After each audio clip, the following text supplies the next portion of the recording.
Hello दोस्तों, welcome to संघर्ष classes. संघर्ष क्लासेस में आप सभी का स्वागत है। आज हम लोग मेटल और नॉन मेटल का पार्ट 2 पूरा कंप्लीट करेंगे। धातुओं को उनकी सक्रियता के आधार पर आरोही क्रम में लिखना या व्यवस्था करना या क्रियाशीलता के आधार पर कह सकते हैं। क्या करेंगे हम लोग? धातुओं को उसके क्रियाशीलता के आरोही क्रम में लिखेंगे। जो जितना क्रियाशील धातु होगा वह ऊपर होगा और जो जितना कम क्रियाशील धातु होगा वह नीचे होगा। जैसे जैसे यहाँ ऊपर से नीचे की तरफ जाएंगे वैसे वैसे धातुओं की सक्रियता या क्रियाशीलता कम होती जाएगी और सबसे कम क्रियाशील धातु सोना होता है। जहाँ तक लगता है यह एक मुक्त अवस्था में होता है और सबसे क्रियाशील धातु पोटेशियम होती है। क्या सबसे ज्यादा क्रियाशील धातु क्या है? पोटेशियम है। उसके बाद सोडियम है। सोडियम के बाद कौन सा धातु आता है? कैल्शियम आता है। और कैल्शियम के बाद मैग्नीशियम आता है।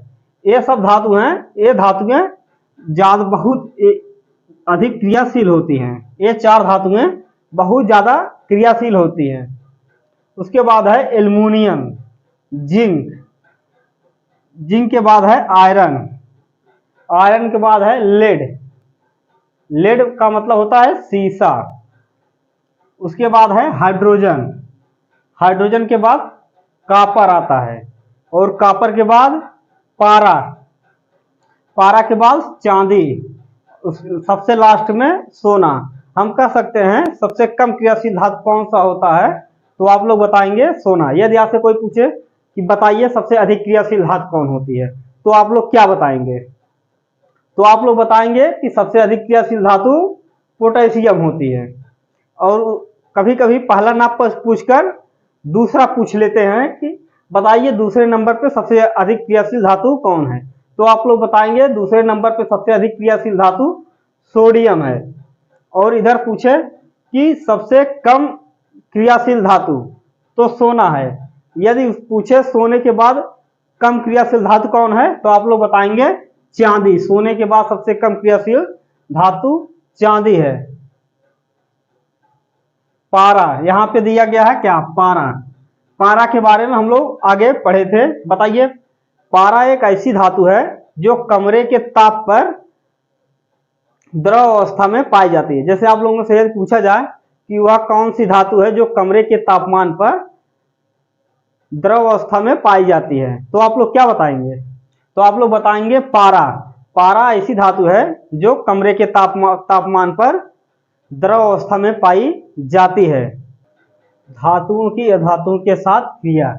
यदि धातु और अधातु आपस में क्रिया करते हैं तो क्या क्या बन सकता है? तत्वों की अक्रियाशीलता संयोजकता को उसको पूर्ण करने के प्रवृत्ति के रूप में हम समझ सकते हैं। इसका क्या मतलब हुआ? जैसे कोई तत्व हुआ, वह धातु है तो अपने कोष को पूर्ण करना चाहेगी, चाहे वह धातु हो चाहे अधातु हो। जैसे सोडियम हो गया। क्या हो गया? सोडियम। सोडियम का परमाणु क्रमांक कितना होता है? 11 होता है। सोडियम का परमाणु क्रमांक कितना होता है? 11। इसका कोष क्या होता है? 281। इसके बाह्यतम कोष में इसमें 8 इलेक्ट्रॉन होने चाहिए, जबकि केवल 1 इलेक्ट्रॉन है। यहाँ पे कितने इलेक्ट्रॉन होने चाहिए थे? 8 होने चाहिए थे, या 1 नहीं होता तो भी यह इसका दोनों कोष पूरा होता। प्रत्येक तत्व अपने अष्टक को पूरा करना चाहते हैं, इसलिए वह इलेक्ट्रॉन ग्रहण या इलेक्ट्रॉन का त्याग करते हैं। सोडियम के पास यहाँ पे 1 इलेक्ट्रॉन है।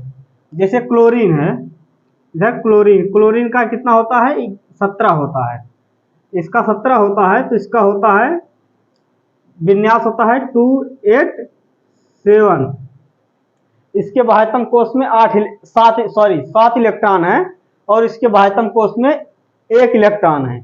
यदि क्लोरीन से यह 7 इलेक्ट्रॉन नहीं ले सकता, इसलिए यह 1 का त्याग कर सकता है, और क्लोरीन अपने 7 इलेक्ट्रॉन का त्याग नहीं कर सकती है, इसलिए वह 1 इलेक्ट्रॉन ग्रहण करने की कोशिश करती है। और सोडियम हमेशा 1 इलेक्ट्रॉन त्याग करने की कोशिश करता है। जब इलेक्ट्रॉन एक दूसरे से का त्याग और ग्रहण करते हैं जब तत्व, तो ही वह क्रिया करते हैं।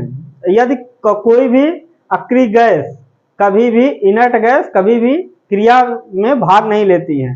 क्रिया में सिर्फ और सिर्फ इलेक्ट्रॉन भाग लेते हैं। कोई भी क्रिया हो उसमें सिर्फ इलेक्ट्रॉन भाग लेते हैं। यदि इलेक्ट्रॉन एक दूसरे से चाहे बंध बनाकर भाग लेते हैं, चाहे त्याग करके, इलेक्ट्रॉन का त्याग करके भाग लेते हैं।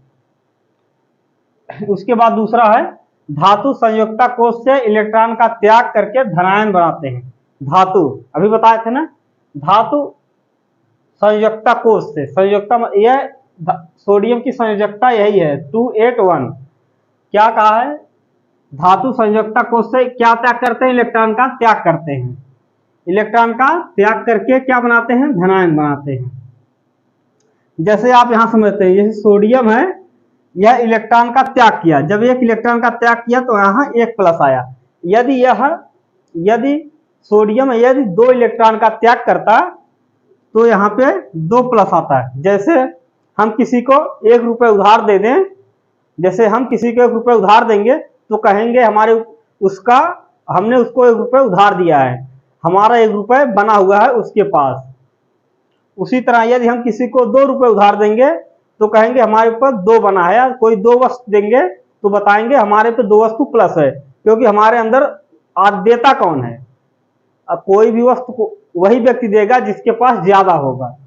वह व्यक्ति कभी नहीं देगा जिसके पास जरूरत है या कम है या उसको और अधिक आवश्यकता है। वह व्यक्ति कभी भी किसी वस्तु का त्याग नहीं करते हैं। त्याग वही करते हैं जिसके पास ज्यादा होता है। जैसे सोडियम के पास तीसरे कोष में 1 इलेक्ट्रॉन अधिक है, 1 इलेक्ट्रॉन अधिक है तो वह 1 इलेक्ट्रॉन त्याग करने की कोशिश करेगा। लेकिन क्लोरीन देखिए, क्लोरीन यहाँ पे 7 है। क्लोरीन अपना अष्टक पूरा करने के लिए 1 इलेक्ट्रॉन की आवश्यकता है। यदि इसको 1 इलेक्ट्रॉन मिल जाए तो इसका अष्टक पूरा हो जाएगा और यह अक्रिय गैस बन जाएगी। उसकी बात है क्या कहा, अधातु संयोजकता कोष से इलेक्ट्रॉन का ग्रहण करके ऋणायन बनाते हैं। जैसे क्लोरीन है, यहाँ पे 1 इलेक्ट्रॉन ग्रहण करके Cl माइनस, क्लोरीन के ऊपर एक ऋणात्मक चिन्ह हो गया या ऋण का चिन्ह हो गया।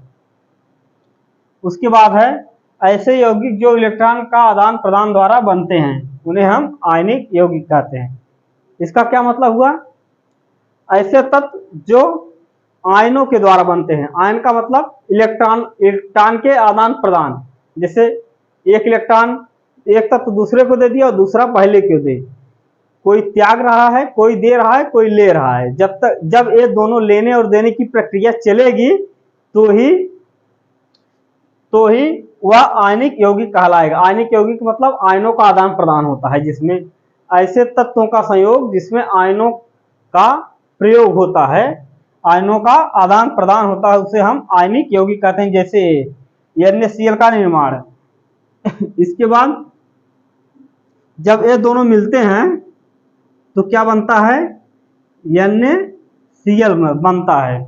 जब ये दोनों एक दूसरे से मिलते हैं तो क्या बनता है, NaCl। NaCl का क्या मतलब होता है, सोडियम क्लोराइड का निर्माण होता है। आयनिक यौगिक के गुणधर्म, किसके गुणधर्म, आयनिक यौगिक के। अभी हम लोग ने देखा था आयनिक यौगिक किसे कहते हैं, ऐसे यौगिक जो इलेक्ट्रॉनों के आदान प्रदान के द्वारा बनते हैं उन्हें हम आयनिक यौगिक कहते हैं। जैसे आयनिक यौगिक भौतिक प्रवृत्ति कि आयनिक यौगिक बनते कैसे हैं, उसकी क्या अवस्था होती है और क्या क्या गुण होते हैं, उसके भौतिक गुण को हम लोग समझेंगे। आयनिक यौगिक क्या होते हैं, ठोस, कठोर। आयनिक यौगिक ठोस होते हैं, क्या होते हैं, ठोस होते हैं। और दूसरा नंबर कठोर होते हैं।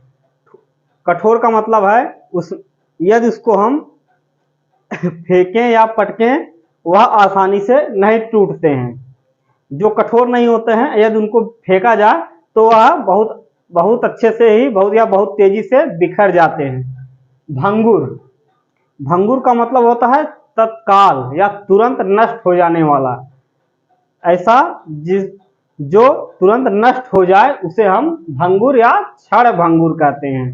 भंगुर को ही क्षण भंगुर कहा जाता है। उसके बाद है आयनिक यौगिक के क्या गलनांक और क्वथनांक अधिक होते हैं। गलनांक किसे कहते हैं? मेल्टिंग पॉइंट, ऐसा जिसपे बर्फ पिघलने लगती है, ऐसा तापमान जिसपे क्या होती है बर्फ पिघलना चालू कर देती है, उसे हम गलनांक कहते हैं। और क्वथनांक दूसरा क्या है? क्वथनांक, ऐसे जिस ताप पर जल उबलने लगता है उन्हें हम क्वथनांक कहते हैं। जल हमेशा 100 डिग्री सेल्सियस पर उबलने लगता है। और गलनांक, यदि बर्फ का गलनांक 0.0 डिग्री सेल्सियस के बाद 0, 1, 2, 3 के बाद गलना प्रारंभ हो जाती है। उसके बाद है ये जल में घुलनशील होते हैं। आयनिक यौगिक जैसे सोडियम और क्लोराइड को यदि हम जल में मिलाएं या जल में घोलें तो वह आसानी से जल में घुल जाएंगे या घुल जाते हैं। जैसे नमक हो गया, यदि नमक को जल में घोलो तो वह आसानी से घुल जाता है।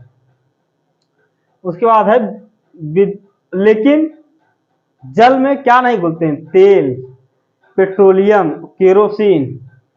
केरोसिन यहां लिखा है, केरोसिन के अलावा क्या? डीजल, पेट्रोल, ये सब भी जल में अघुलनशील होते हैं, ये सब भी जल में घुलते नहीं हैं। उसके बाद है विद्युत चालकता। आयनिक यौगिकों के जलीय विलयन और गलित रूप में विद्युत का चालन होता है। इसका क्या मतलब है? आयनिक यौगिक ऐसा यौगिक जो आयनों से बने रहते हैं, उसके किसमें? जलीय विलयन में। यदि उन तत्वों का कोई जलीय विलयन है तो उसमें, और गलित रूप में, यदि वह ठोस है और ठोस से गल रहा है तो उसमें विद्युत का चालन होता है। क्या होता है? विद्युत उसमें से आती जाती है। यदि कोई घोल है, यदि आयनिक यौगिक का घोल है तो उसमें लाइन उतरेगा या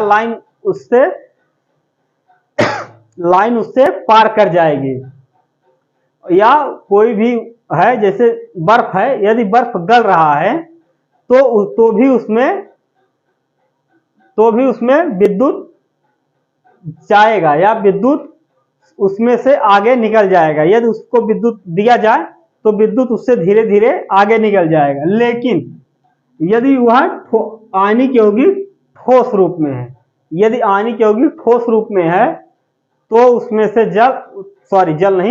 तो उसमें से विद्युत या करंट या लाइन, उसमें से लाइन प्रवेश करके आगे नहीं जा सकती है। या कह सकते हैं यदि आयनिक यौगिक का ठोस रूप होगा तो वह विद्युत का कुचालक होता है या लाइन उसमें से प्रवेश नहीं करती है। उसके बाद क्या है? धातुओं की प्राप्ति। धातु हमें प्राप्त कैसे होते हैं? अब हम यह देखेंगे कि धातु हमें प्राप्त कैसे होते हैं। नंबर 1, खनिज के द्वारा।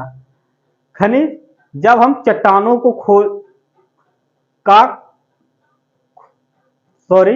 जब हम चट्टानों की खुदाई करते हैं तो उसमें से जो भी बहुमूल्य सामग्री मिलती है उन्हें हम खनिज कहते हैं। जैसे पृथ्वी के अंदर प्राकृतिक रूप से उपस्थित तत्वों एवं यौगिकों को खनिज कहा जाता है। और खनिज वही कहा जाएगा जो हमारे उपयोग में आए और हम उसका प्रयोग करें प्राकृतिक रूप से। प्राकृतिक का मतलब होता है जो ईश्वर के द्वारा बनाया गया है, जिसको बनाने में आदमी का कोई हाथ नहीं है।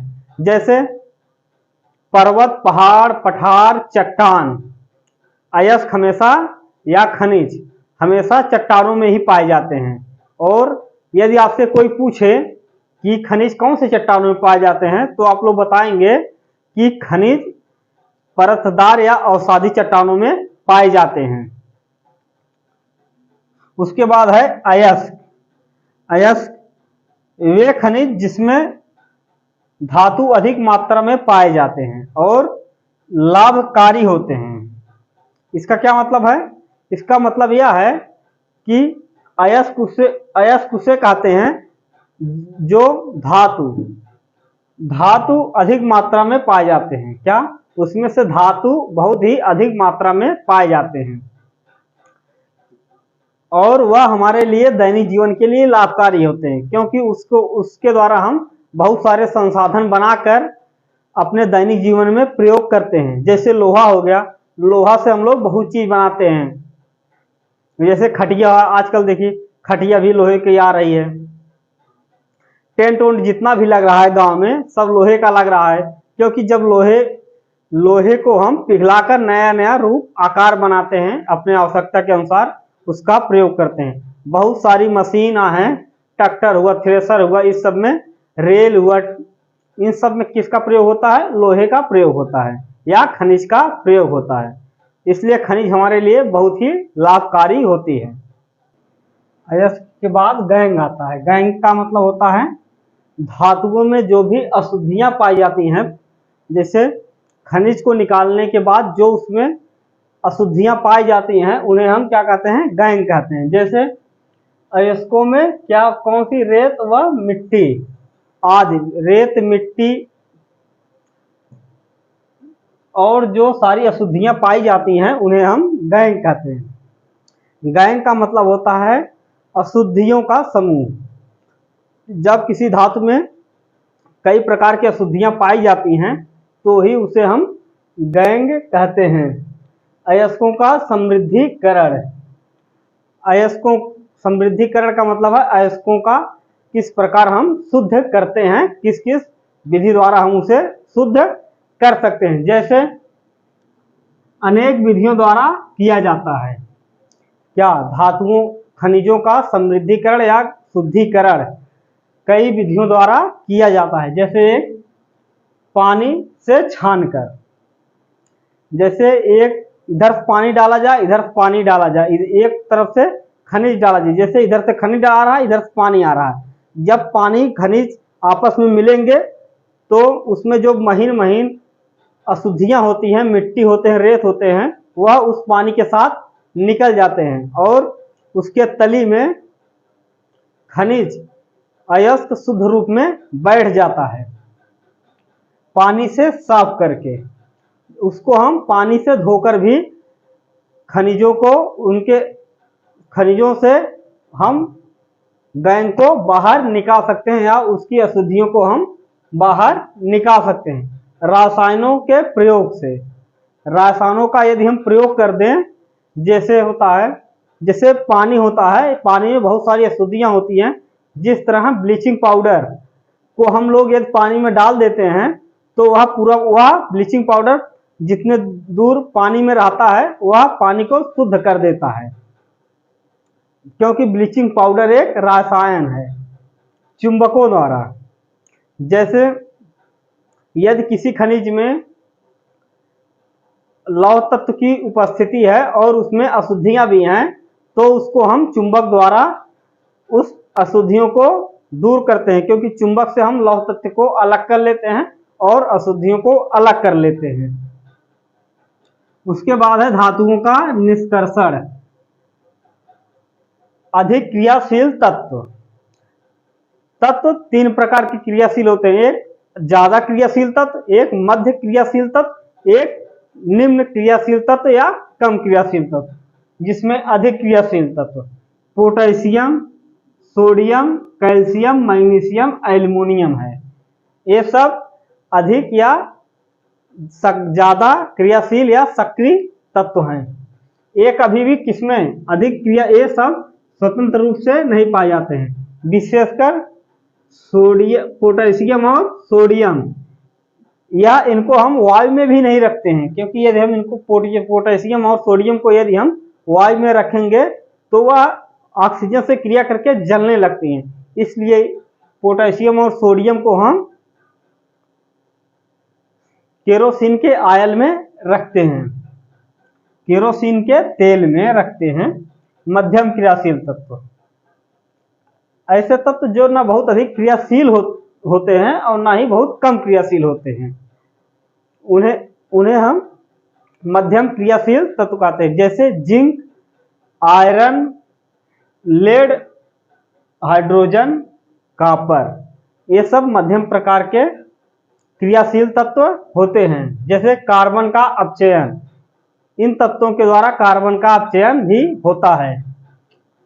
कम क्रियाशील तत्व, ऐसे क्रियाशील तत्व जो स्वतंत्र अवस्था में रह सकते हैं और बहुत कम क्रिया करते हैं अन्य तत्वों, यदि उन्हें हम स्वतंत्र रूप से वायु में रखें तो वह बहुत ही कम क्रिया करते हैं।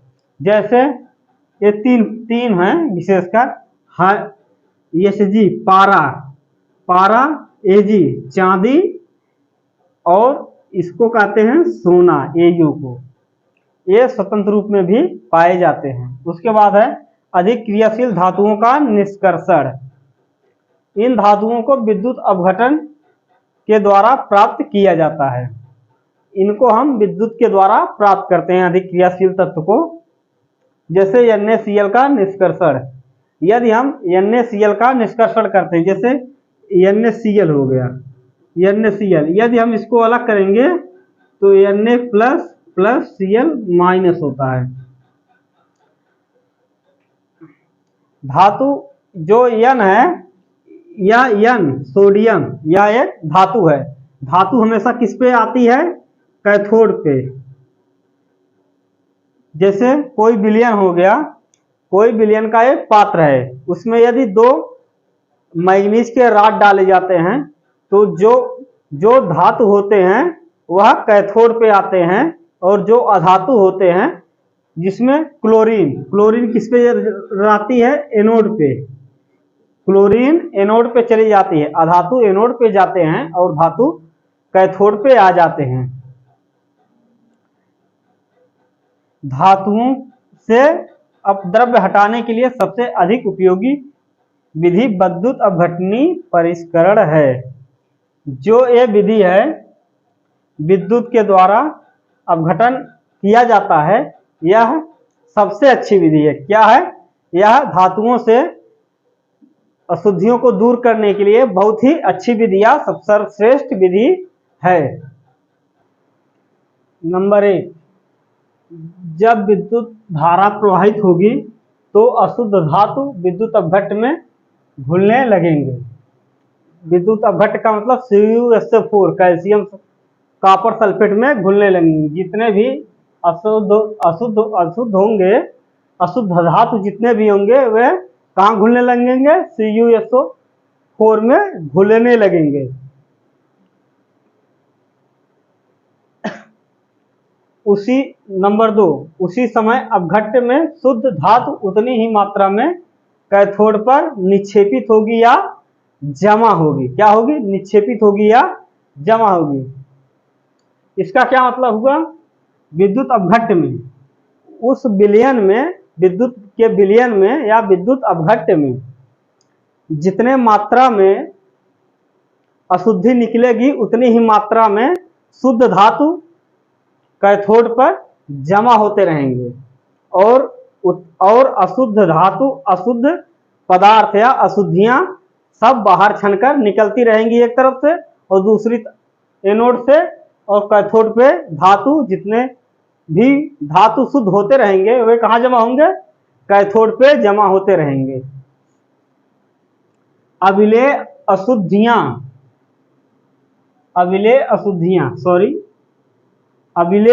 अशुद्धियां एनोड की तली पर निक्षेपित होती हैं, जिसे हम पंख कहते हैं।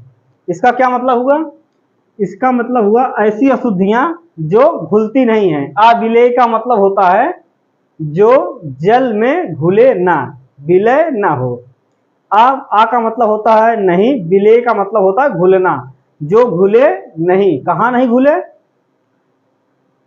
विलयन में, विद्युत अपघटन के विलयन में जो अशुद्धियां घुलती नहीं है वह एनोड की तली पर निक्षेपित या जमा होती है।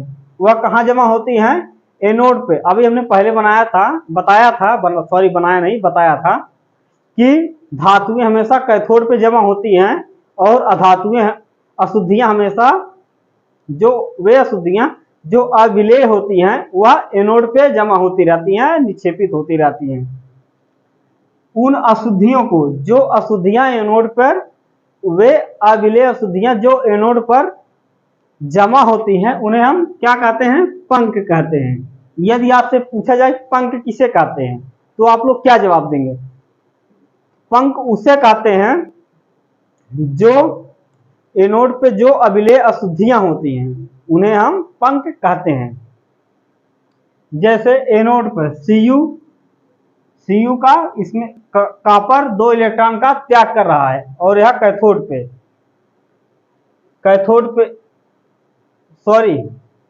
कॉपर 2 इलेक्ट्रॉन का त्याग कर रहा है एनोड पर और कैथोड पर 2 इलेक्ट्रॉन को त्याग दे रहा है और यहाँ पे 2 इलेक्ट्रॉन ग्रहण कर रहा है और यहाँ पे 2 इलेक्ट्रॉन त्याग रहा है। कैथोड पे हमेशा धातुएं होती है, धातु इलेक्ट्रॉन का त्याग करती हैं। संक्षारण, धातुएं अपने आसपास अम्ल, आर्द्र वायु और आर्द्रता के संपर्क में आने से संक्षारित हो जाती हैं। क्या धातुएं, आपसे पूछा संक्षारण किसे कहते हैं? धातुएं आर्द्र वायु, अम्ल और जल के संपर्क में आती हैं तो वह संक्षारित होने लगती हैं या उनका संक्षारण होने लगता है। संक्षारण का मतलब होता है वह खराब होने लगती हैं, संक्षारित होने लगती हैं या खराब होने लगती हैं। जैसे सिल्वर को हम चांदी कहते हैं, सिल्वर वायु की उपस्थिति में काला हो जाता है। इसका क्या मतलब हुआ? आप लोग छोटे छोटे बच्चों को देखे होंगे, जो बच्चे गले में चैन पहने रहते हैं या कोई लॉकेट पहने रहते हैं, जैसे कृष्ण भगवान का पहना है, कोई गणेश जी का पहना, कोई दुर्गा माता का पहना रहता है, तो आप लोग कभी ध्यान से देखिएगा उसके आरी आरी एक काली परत चढ़ जाती है या काला काला बन जाता है। वही वो अशुद्धियां होती है। वह क्यों होती हैं? क्योंकि वायु या पानी के संपर्क में आने से वह कमजोर होने लगती हैं। संक्षारण का करने का मतलब होता है वह धातु को धीरे धीरे करके कमजोर करती हैं। दूसरा है लोहा आर्द्र वायु के संपर्क में आने से भूरे रंग की परत चढ़ जाता है। लोहे पे क्या होता है? जब लोहा आर्द्र वायु के संपर्क में आता है तो उस पर भूरे रंग का परत चढ़ जाता है। आप लोग देखे होंगे जैसे सरिया हुआ, सरिया जब पानी में भीग जाता है तो आप लोग देखेंगे वह भूरे रंग का हो जाता है, उस पर भूरा भूरा रंग चढ़ जाता है। यदि हम उसको झाड़ते हैं और यदि हम उसको ठोक दें तो उस पर एक बुरादा टाइप या बहुत महीन महीन कण गिरते हैं। वह कण धीरे धीरे उस सरिया को कमजोर करते रहते हैं। उसके बाद है कॉपर, तांबा, यदि आर्द्र कार्बन डाइऑक्साइड के संपर्क में आता है तो उस पर हरे रंग का कॉपर कार्बोनेट का परत चढ़ जाता है। क्या चढ़ जाता है? परत चढ़ जाता है। परत किस रंग का? हरे रंग का परत चढ़ जाता है। और जैसे कोई तार हुआ, यदि कॉपर का तार है, हम लोग यहाँ कटिया फंसाते हैं, जैसे मेन तार गया है, यदि उसमें हम कॉपर का ऐसे कटिया बना के फंसाएं तो कुछ दिनों के बाद जब उसमें पानी और वायु के संपर्क में आता है तो धीरे धीरे वहां पे हरा होने लगता है, जिसे हम कहते हैं कि तार में कार्बन आ गया है, लाइन छोड़ रहा है तो वह कार्बन आ जाता है, तभी ऐसा होता है, अन्यथा ऐसा नहीं होता है। संक्षारण से सुरक्षा निम्न विधियों के द्वारा किया जाता है। नंबर 1, पेंट करना। जैसे लोहा हुआ, यदि हम लोहे को पेंट कर देंगे, जैसे लोहा को यदि पेंट कर देंगे तो वह उस पे वायु और जल का प्रभाव नहीं पड़ता है, वह वायु और जल के संपर्क में आने से भी खराब नहीं होता है या उनका संक्षारण नहीं होता। दूसरा है तेल लगाना। यदि हम उस पे तेल लगा देंगे तो क्योंकि तेल पर पानी धीरे से टिकता नहीं है और तुरंत निकल जाता है। यदि उस पर पानी टिकेगा नहीं तो उसमें जंग या उसका संक्षारण या वह खराब नहीं होगा। इसलिए यशुद्ध लेपन, इसको हम आगे पढ़ेंगे। क्रोमियम का लेपन, जैसे जस्ता पे हम लोग जस्ते का क्षरण, वायु और अम्ल के संपर्क में आने से क्षरण ना हो, इसलिए जस्ते पर हम लोग क्रोमियम का लेप लगाते हैं एनोडीकरण या मिश्र धातु बनाकर। एनोडीकरण का मतलब उस पे